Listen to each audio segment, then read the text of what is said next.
Welcome to Cafecito sin Mapa Unmapped Coffee Chats. I'm Jacqueline, your host, and today we get to talk to my friend Gia.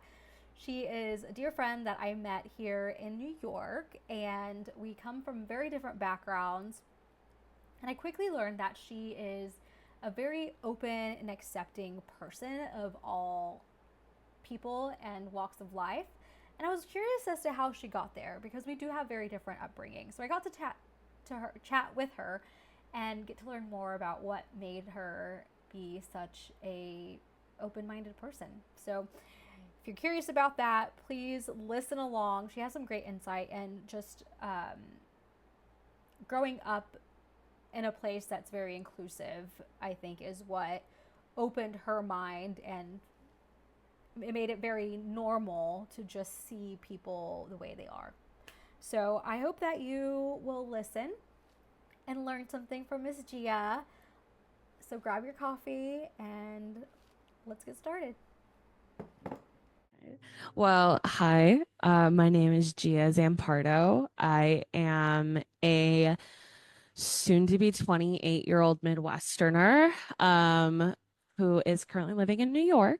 I am a woman. I am fat. I am queer. I am disabled. And I'm trying to live my best life out here while balling on a budget.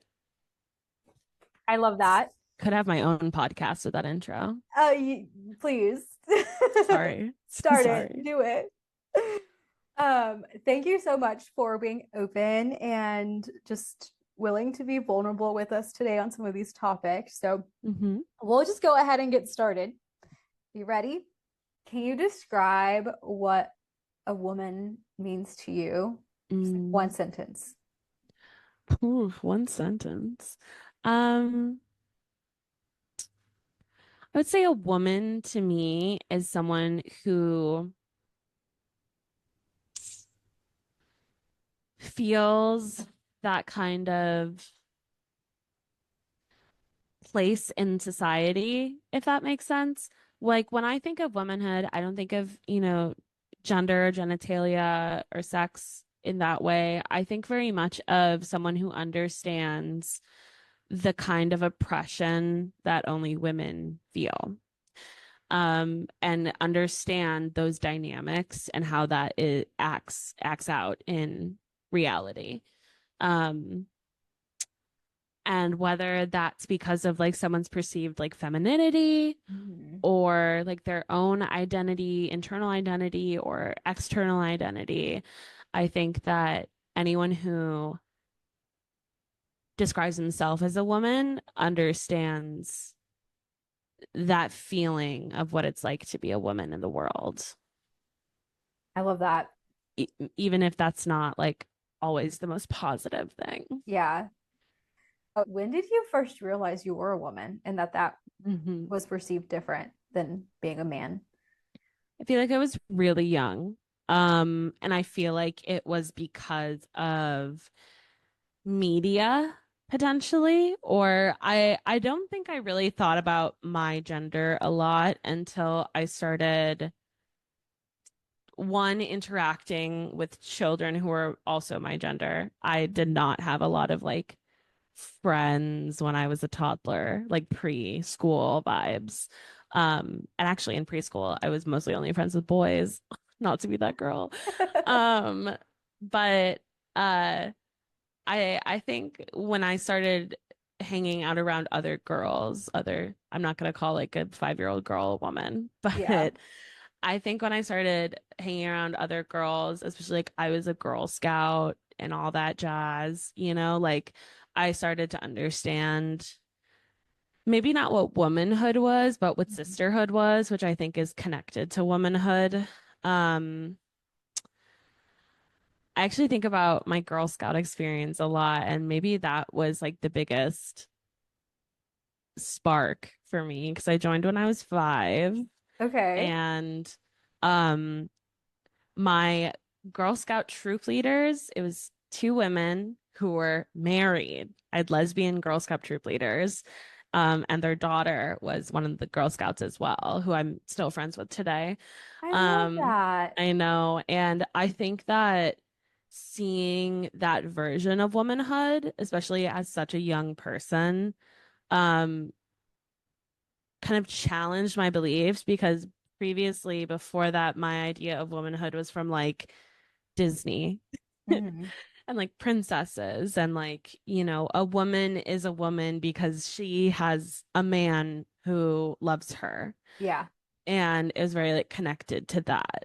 And I think after that, when I just started meeting more women, especially my girls troop leaders, um, I think I just realized that like being a woman could mean so much more than just like who you're with and like the life you create with that person. Because I think the other only other woman was like my mom, Yeah. and I was just like, well, that's my mom, you I love, know. oh my gosh. Like you would never think that Girl Scouts would give you that. I know it feels a little weird, doesn't it?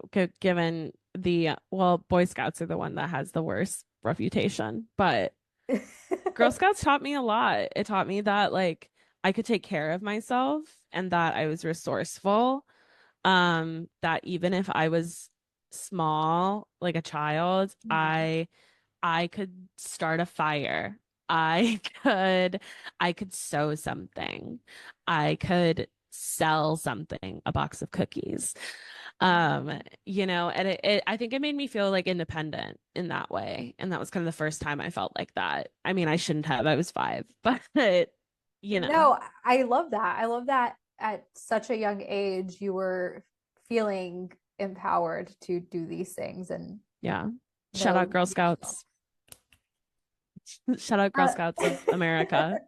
Not sponsored. not, have you ever felt that being a woman was inconvenient? All the time, mama. It's kind of like the story of being a woman is like nothing is made for you.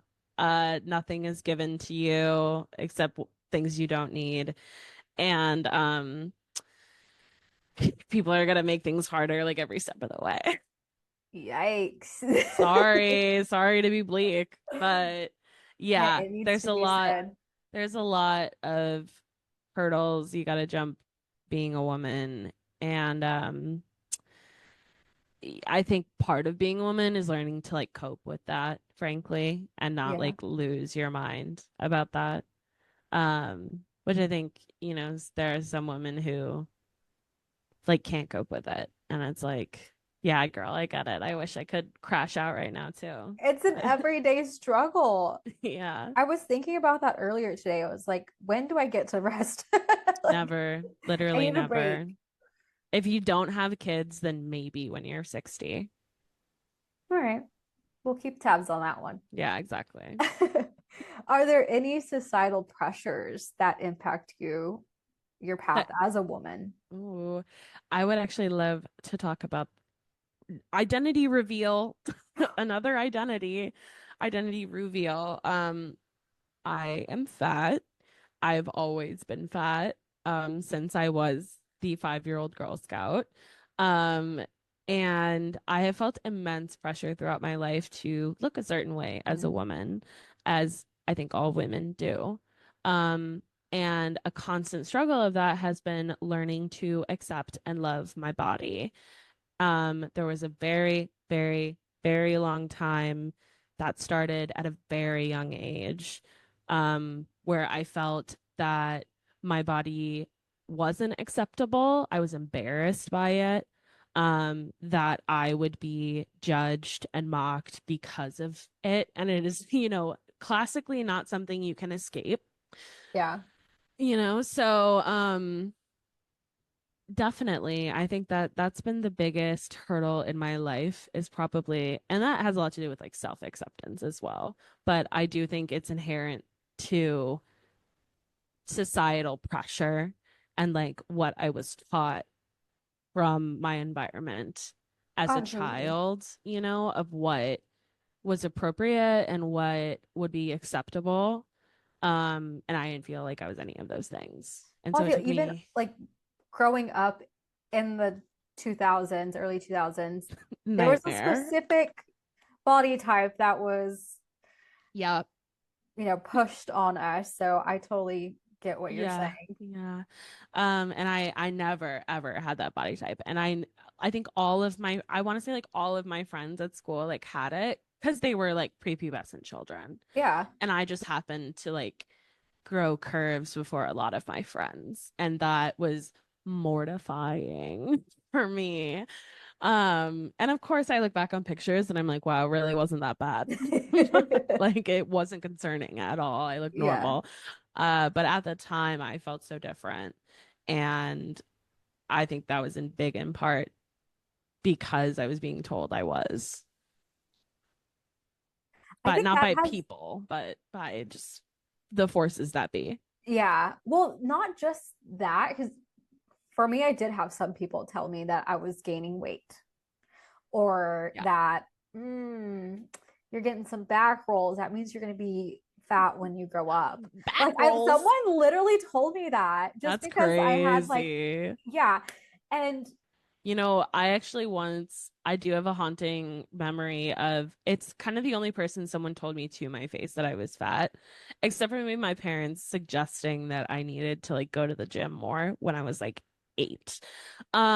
Yeah, bad. In middle school, horrible time for everyone. I think I was in 6th grade. Um,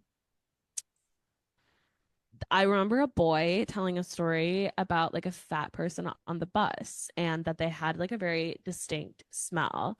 And then I saw this other boy after, and I kind of was like, what do fat people smell like? And he goes, you, and ran away. And that was the first time someone had confirmed my suspicions that I, in fact, was fat. And I was that 11. is not funny. Oh my gosh. It's not funny, but it is funny because I really walked into that one and I had already thought since I was like 7 or 8 that I was fat and but no one had like really confirmed it until Yeah. you Gosh. can bleep that out. Told me I was fat when I was 11 and it really stuck with me. I have, I think the more women you talk to, the more you will find these similar stories of little boys yeah, telling women or young girls that girls. their body is not acceptable and that like even in the stupidest way and that I think stays with people. Yeah. And like Mine, him, I thought he was such a twerp. Like his opinion did not matter to me, but I was just like he said it.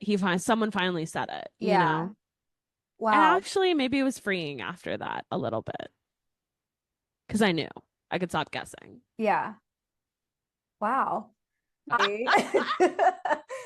Okay, we'll end with, is there a woman that you looked up to as a kid that you still look up to now?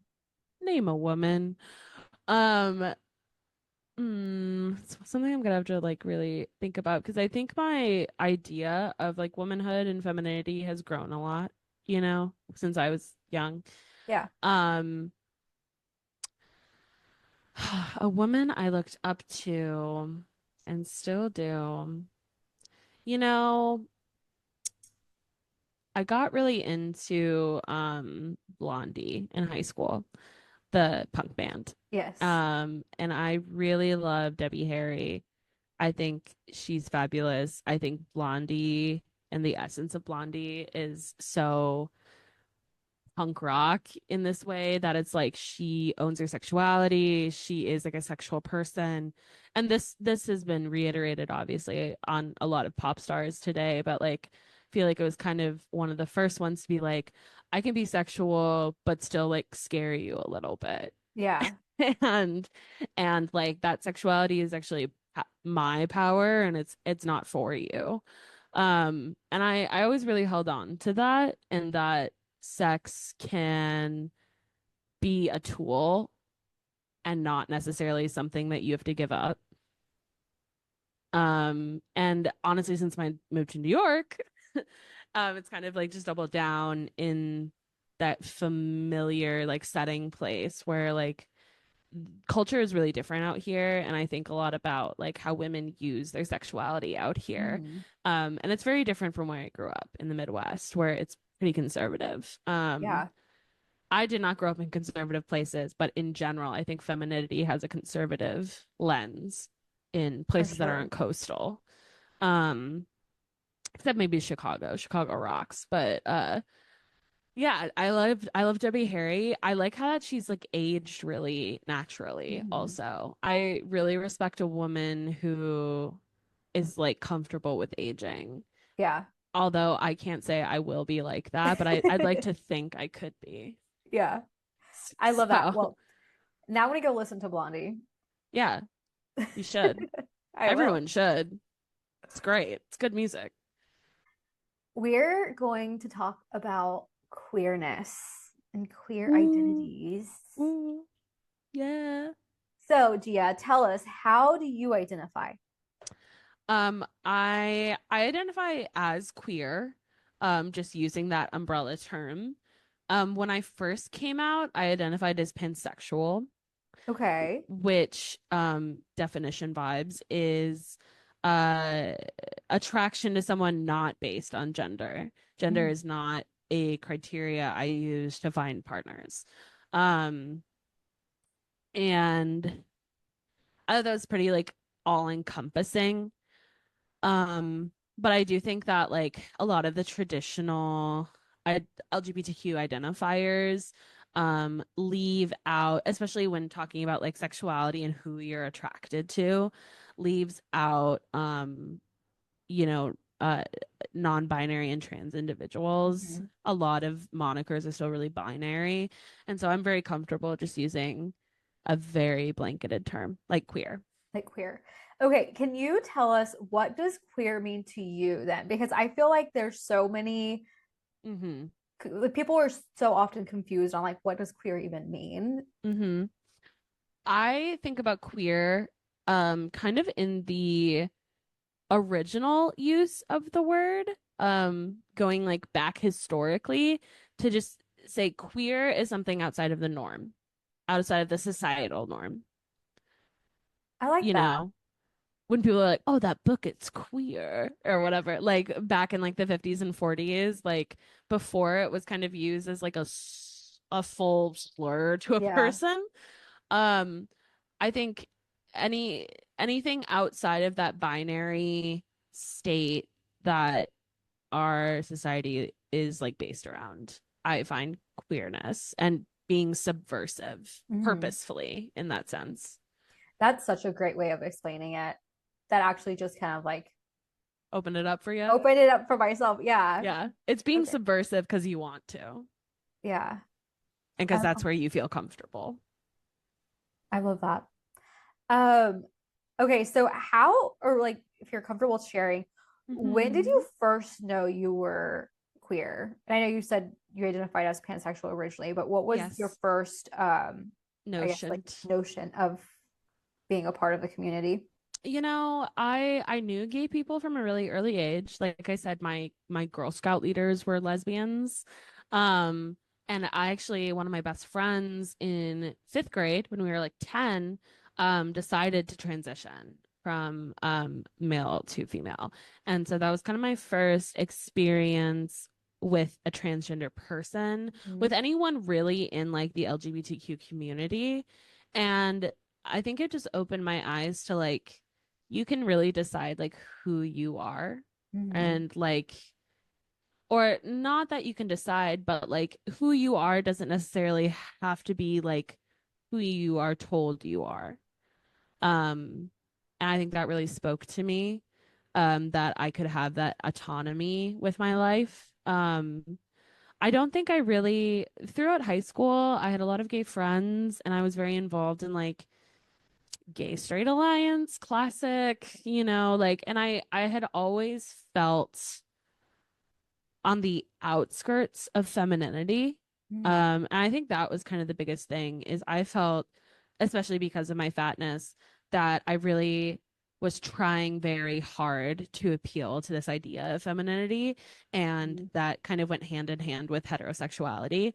um And I think I just realized by the end of like high school when I was like turning 18 and I was getting ready to move somewhere else and like kind of start over for the first time. I think I just like realized that like hurting my psyche by like trying to be someone I wasn't doing me any favors.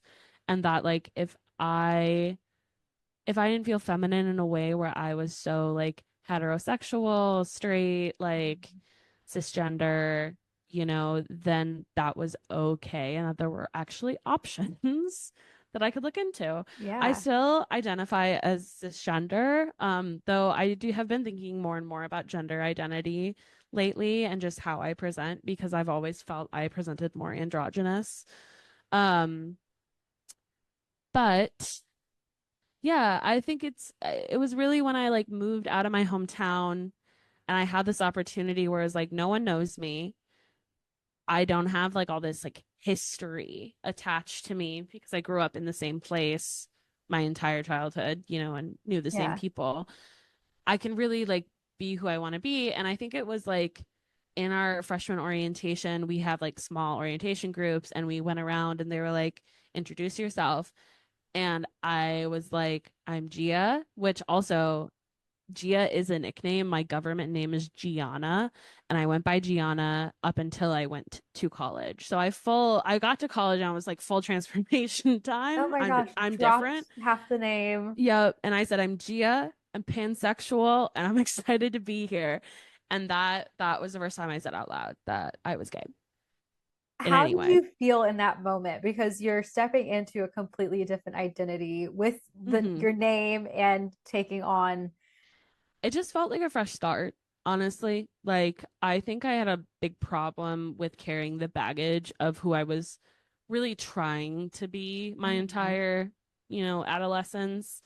And once I got to a place where I was like, no one's gonna judge me here. Like, these are all like young, like kids who want to be educated and are like, interested in the world and like no one's gonna give a shit if I say I'm gay and they're like, well, I knew you when you were 12 and you didn't seem gay then, like Yeah. it just didn't have any of that baggage. And I felt really freed and like very myself for the first time and Mhm. not like I was pretending to be someone I wanted to be, Yeah. but just like being myself. Did you ever feel like there was any like negative reactions after coming out as you kind of So like came out to a broader audience? yeah, so I kind of slow rolled my coming out. I was very like I was a little selfish about my coming out. I was like, I get to do how I want to do it. It's my identity. I'm not beholden to anyone. Hmm. And I came out to a lot of friends. I was like pretty out at school. But again, like none of my family knew. People back home didn't really know. And so I did like a blanket Facebook post that was just like, I'm gay. And my dad saw it and he was really upset. Not because I was gay, but because I did not tell him myself. Mm, Which at the time I was like, oh, that's so stupid. Like I get to do this however I want to do it. And I do think his reaction was like he overreacted. mm, But now thinking about it, like I can see how he must have felt like hurt that I didn't trust him enough to tell him myself that right. I was just like, I'm gonna put it out there. But honestly, at the time, I was kind of like, I just don't want to go through like the over and over and over again of coming out. Yeah. Coming out in the digital age, I think I'm curious as to like how that really affects things because it is so.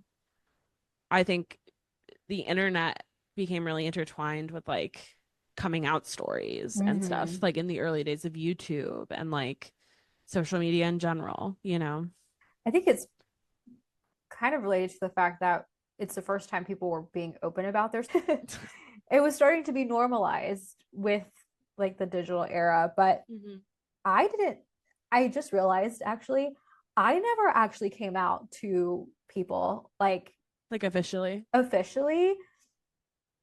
until recently, whenever I posted about the podcast and posted my labels, and bisexual is in there. Yeah. Did you And get then some I started seeing messages? some of the reactions, people like commenting with like the multicolored The hearts. pride flag. Yeah. And I was like, oh, they read that. Ah. Like they actually paid attention to what I was saying. And one of my best friends actually FaceTimed me a few days later and was like, when were you going to tell me that you're bi? I think that's kind of a beautiful thing though, because and what it says about like our society is that like you felt so comfortable and normal about being gay Mm. that like you didn't give it a second thought to like put it out there. And it wasn't this huge like this is me revealing myself, you Yeah, know. It was just like this is who I am, posting about who I am. That's it. exactly.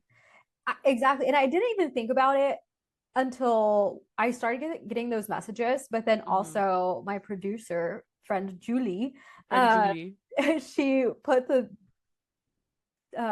like the messaging assets together, and she asked if I was okay with it. She's like, "Your dad's gonna see this, or you're sharing it, or you." Yeah. And I didn't understand why she was asking me that. I was just like, "Yeah, just post it. Like, Be I don't care." chill. Yeah.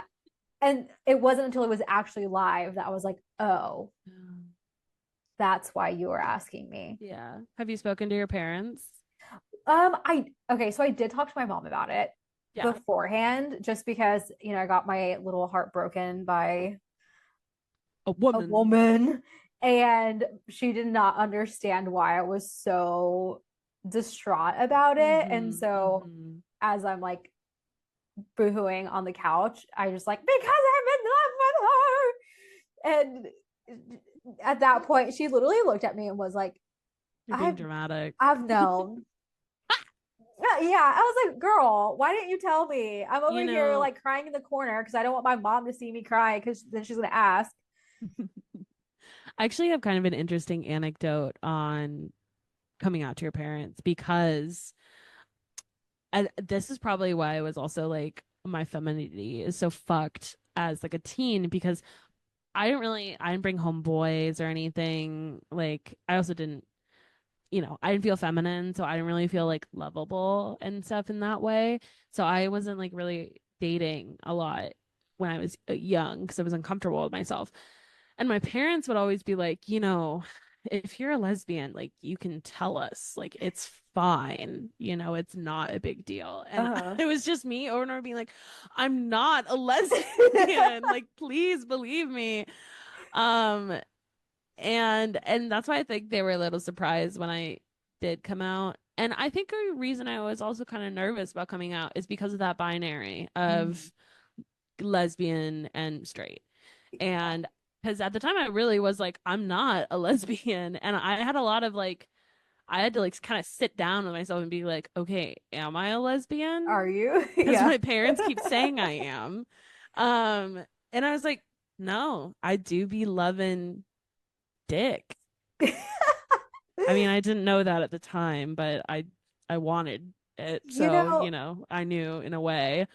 Um, that's so funny you say that because I have kind of a similar experience. It's the same person that told me I was going to be fat because oh, I had a little bit of a back roll yeah. growing up also said that I was going to be a lesbian. Okay, this person's a monster. Not that there's anything wrong with being fat or a lesbian, but why would you put that on you? No, literally. And I was like a high school kid at the time That's so wrong. when she said that. And my And it was a mom, woman? oh, yeah. The whole time I thought this was a man. Nope, it was a woman. Okay, horrible. And then, of course, like my mom comes to my defense and is like, no, so I'm like, oh, we're standing up to this. I'm not a lesbian. I'm not allowed to like girls and like could never. But then secretly, I'm like over here having a crush on Arizona Robbins on Grey's Anatomy. Yes. And Canonically lesbian character with one leg. literally, but in my mind, it was just because, oh, I wanted to work in Pete. So I was obsessed with her because of that. That's funny. That is Yeah. so like that, like, do I want to be her or do I want to be with her? Yeah. I think I definitely had relationships like that in middle school and high school where I was like kind of obsessed with this girl. And I was just like, no, we're just really good friends. I just really like her like that. Yeah. I was like, girl, you wanted to kiss her. No, literally. Oh my gosh. Also, I will not to like derail, but I did come out to my brother, one of them. I have two brothers. Hmm. One of them asked if I was gay. He clocked it. He clocked it because I was at a gala for the Ali Forney Center. So it's like for LGBTQ youth. For gay rights. Yeah. And so I guess he had also seen I was just at some other like gay rights movement or Mm. something. And so he's like, are you gay? You go to these things all the time. And I was like, well, I actually, that's how I came out to my mom pretty early on because I was very concerned about my trans friends and my gay mm, friends in school. And I was like pretty upset about, being bullied and like people not being cool about it and stuff. And my mom was like, why do you care? And I was like, because I'm gay. oh, Duh. duh. I was crying though. It wasn't that cool. Oh my gosh. Yeah. I always And thought then I was a fierce ally growing up.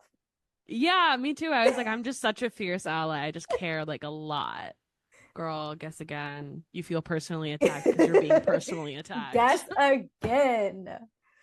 Um, Actually, kind of going back to that too, you said you grew up with having like a lesbian couple that was in your daily life and a Yep. trans friend. Hmm. How do you think that influenced just how you saw sexuality growing up? Mm, Because as someone who did grow up in a very conservative town, I was sure. not exposed to that Hmm. at a young age. Like it wasn't until I left that I got to meet different people. Hmm. It's something I'm definitely really thankful for. I grew up in a very liberal part of Michigan, Ann Arbor, if you're nasty. It's where the university is. So there's a lot of like education, a lot of liberalism. And I was exposed to a lot of different people at a very, very young age. And I think it only ever did any, it over, it only was ever good for Mhm. me, to meet people who were different than I was. Did your parents have conversations with you about them, or You did they know, just kind of let it be? not that I remember because I think they already knew that my understanding was like fine, which was just that this was just another person. And like, maybe they were slightly different from me, but probably honestly not that much. Oh my God, my cat's up here. She's Ah! Pino, get out. Okay. Um, yeah, I think that like, I remember when my friend transitioned in grade, like I was confused at first just because like it was not something I had ever seen or Mhm. understood. But like I literally just asked like a few questions and then I was just like, okay, it's fine. Doesn't affect me. Like Yeah. you go off. So I think like people get very concerned about like confusing kids Hmm. with like teaching them about identities and everything.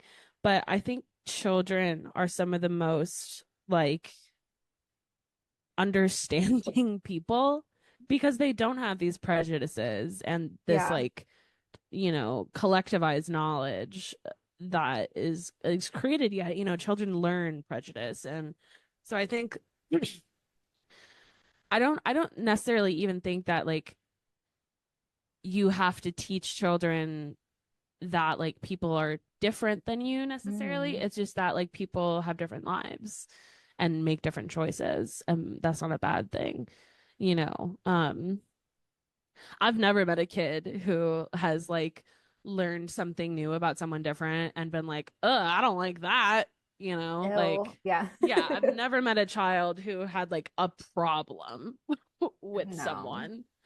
Um, so I think honestly, like should definitely talk about like identities. We should definitely talk about like the multitude of lives that happen, different kinds of lives that happen. But Hmm. I don't think it's necessarily something that we should make like an othering, like that's not us. Or Yeah. like that could never be you, like education's important, but inclusivity is also important. And normalizing inclusivity, I think, is really important. Absolutely. As someone who identifies as queer, did you ever feel like you weren't accepted, or did you ever have like challenging relationships Mm. because of that? Um, Honestly, no. And I've been really lucky. Yeah. I know I've been really lucky with that.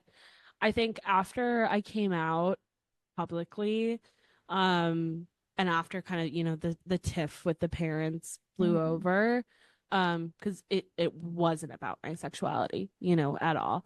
Yeah. I really haven't had any issue other than my own self-acceptance, which Hmm. has been a journey in itself, and finding like the right community. So Speaking that's, of good community, stuff. Yes. what does pride mean to you? Because as we're filming this, we are It's Pride in Month. June. Yeah. Happy Pride Month. Happy Pride. Happy Pride. Pride really just means to me like I think it's much more individual.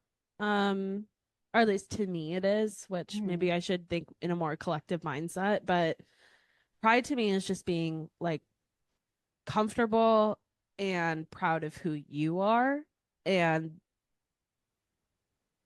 allowing people that same courtesy. I think a lot of pride, like the holiday, it's about Hmm. the LGBTQ community and how we can lift each other up.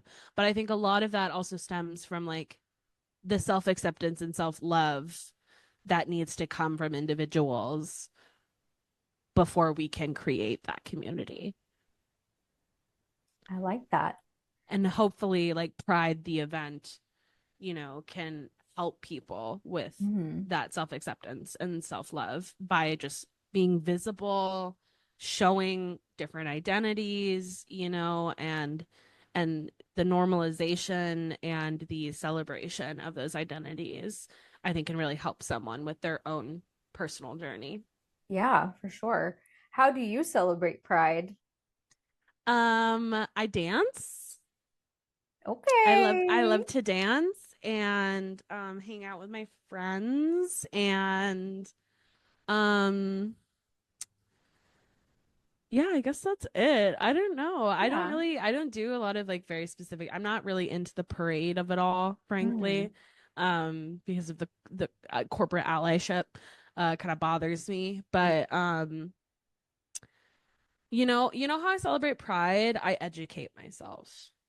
That's something big. I that watch a is lot huge. of documentaries. I read a lot of books specifically about LGBTQ history, about the history of Pride, and about like LGBTQ elders. I think that's an important thing for any gay person to do to understand their Hmm. community and an important part of being in that community. I love that. Okay, final question. What is something that you would tell little Gianna about being queer Okay. and Um, self-discovery, just all of it? yeah. I would tell myself, my younger self, that it's okay to feel different and that love knows no gender or bounds, that love is infinite, and therefore, you know, you should never be ashamed of love. I think I would just leave it in those kind of vague terms because Yeah, she can figure it out from she'll there. figure it out. Yeah, but that foundation I think is good for her. Yeah, I love that. Thank you so much for sharing. Of course.